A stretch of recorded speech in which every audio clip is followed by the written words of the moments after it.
What advice do you have for a player who is trying to contact you? What are the best forms of communication?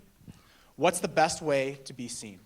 Best way to contact initially is email, and the coaches may chime in. It could be different for different folks, different levels, but I think the huge thing is you have to keep it succinct or just keep it brief.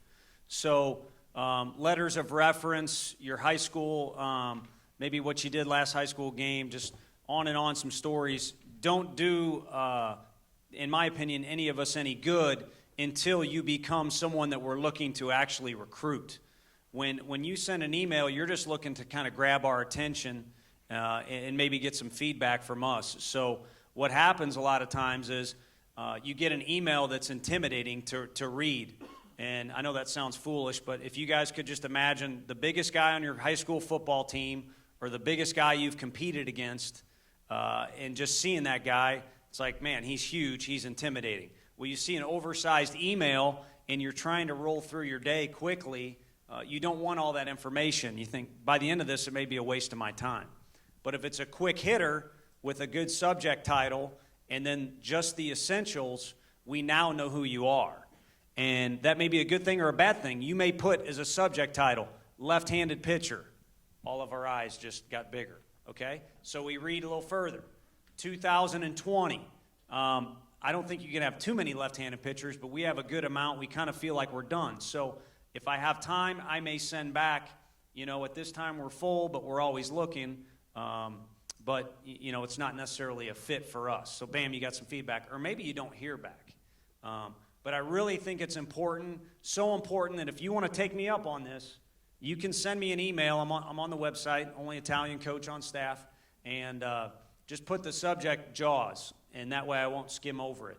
And you can send me, this is kind of a good deal, you can send me an email and basically say, how does this look?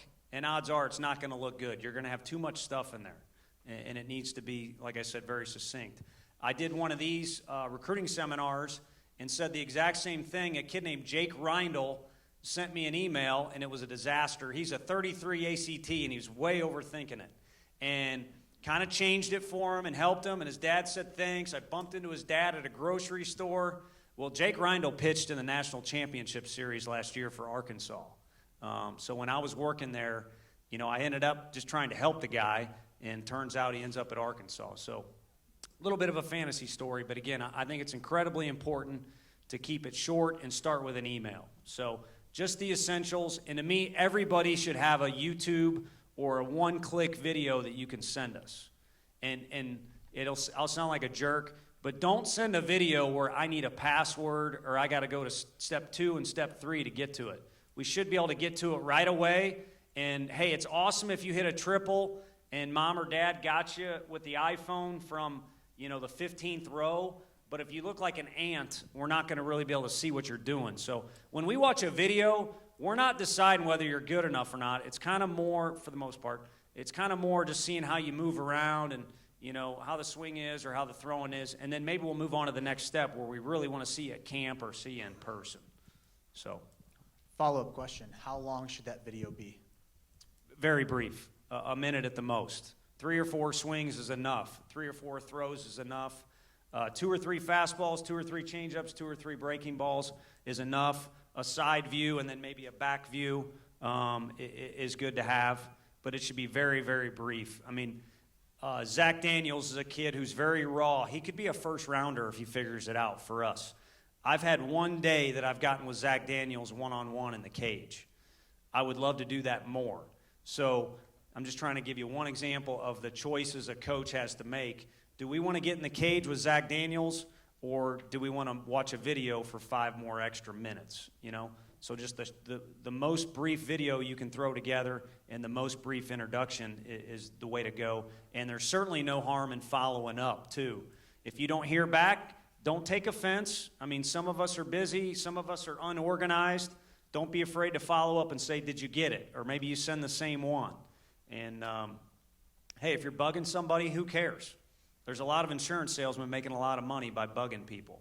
So, and Kevin Copps is another story of a guy who just kept emailing everybody and everybody and everybody.